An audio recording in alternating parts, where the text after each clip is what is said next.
thanks, Ernie.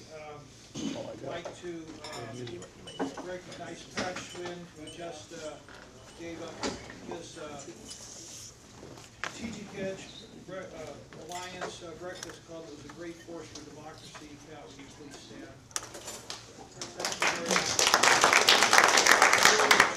Public service, and I'd like to recognize every person who came here today because you actually care about our country and your country. It's really important. I'll tell you why. Because in these campaigns, I learned that a lot of people in the media actually really don't care. They're just doing it, you know. They sort of think I'm expected to do something. They really don't care. So,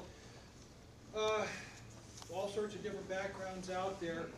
You people that are sitting out here. But give yourself a pat on the back. You may not think you're smart enough or young enough, or your hair isn't the right color, it's too gray, or whatever. But you're doing something. There's not that many people like you. So I'm dead serious. I want to thank you very much. What I want to talk about is not so much a go. And I am this campaign starting in. Ed's involved in this, starting this weekend, and next week we're going to spend some money. So I'm going to make a difference. I'm trying to make a difference and get out there. But I wanted to do it at the very end because I didn't want to give any of my opponents an opportunity. I want to give them a minimum opportunity to respond. But I have something really kind of strange that I started to uncover. I wanted to put it out to this group because maybe after I'm finished, somebody knows more about it or will find more out about this than I've been able to figure out because I've been busy working on this campaign and I can't deal with every issue I come up with. But this is an issue that's near and dear to me. It relates to 9/11. Some of you know I've been dealing with 9/11 for a while. So I'm running against Ben Quayle as he's a Republican.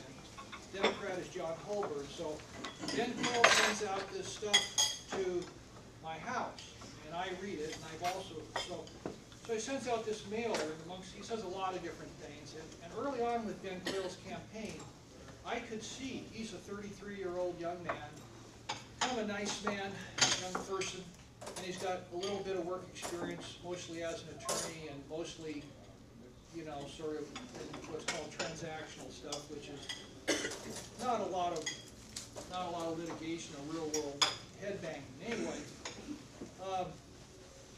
And I figured early on, you know, somebody is managing this Quayle guy's campaign with a lot of experience and a lot of finesse.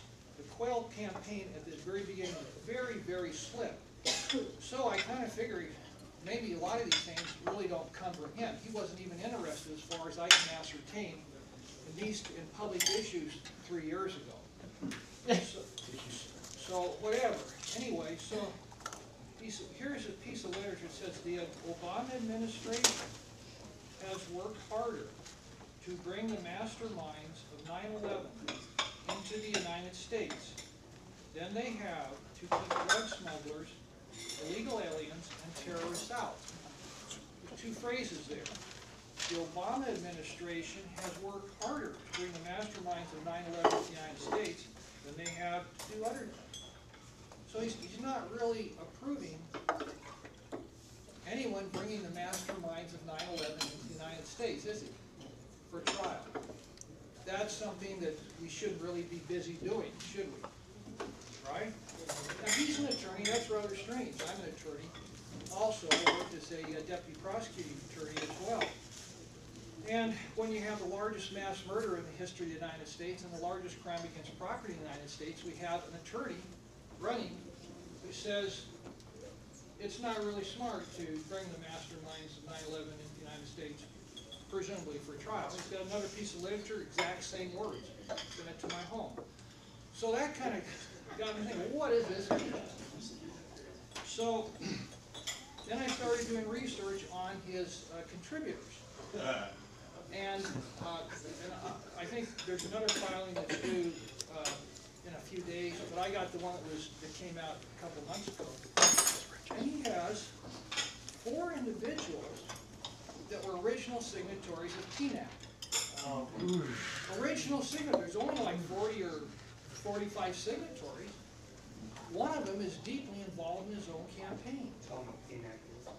This TNAC is PNAC's a project for a new American century. And in my mind, if you take, which I've done, you take the signature, you wiki PNAC, you get the signatories, then you wiki the signatories, ID. Then there's this wonderful website, and this, remember this one, it's called muckety.com. Mike, what was that again? Muckety.com, muckety.com. You plug in a guy's name, like Donald Rumsfeld, and it pops up this relationship with individuals and organizations that he has. So you pop them all, yes. Could you please speak a little louder? You're Okay. a little soft-spoken. Thank you, yeah. Who does it? So PNAC was the organization of neocons in 1998 that began lobbying, I'll do it, that began lobbying for the for invasion of Iraq. If you muckety their financial relationships, you'll find that they were associated with organizations that financially profited from the war in Iraq. So really you had an undisclosed lobbying organization lobbying for militarism in war, masquerading as a social interest organization. And so in that respect, I concluded that PNAC was in some part, as an organization, had a criminal purpose, the profiting at the expense of the lives of others. So PNAC for me is was an organization had a criminal purpose. I don't know for a fact that every individual was a criminal within there, but it was an organization with a criminal purpose. So he's got 4 of them as substantial contributors, including Donald Rumsfeld. And so that kind of, I thought, well, what does that mean? And his dad also is a full-bore neocon, which I did not realize. His dad is, I researched his dad, bought a couple of books his dad wrote, and also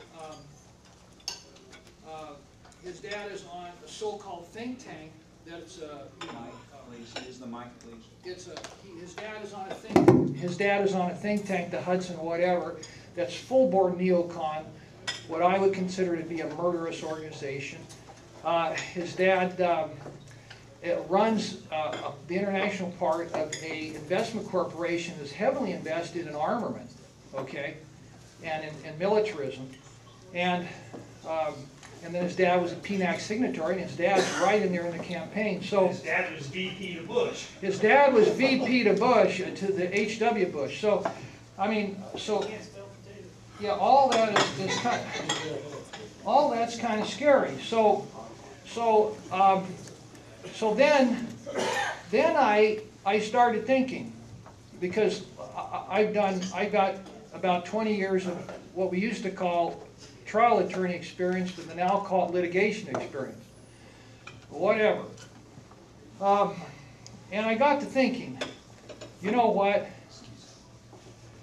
The largest crime in the history of capital murder crime in the history of the United States is 9/11. The largest crime against property in the history of the United States is 9/11.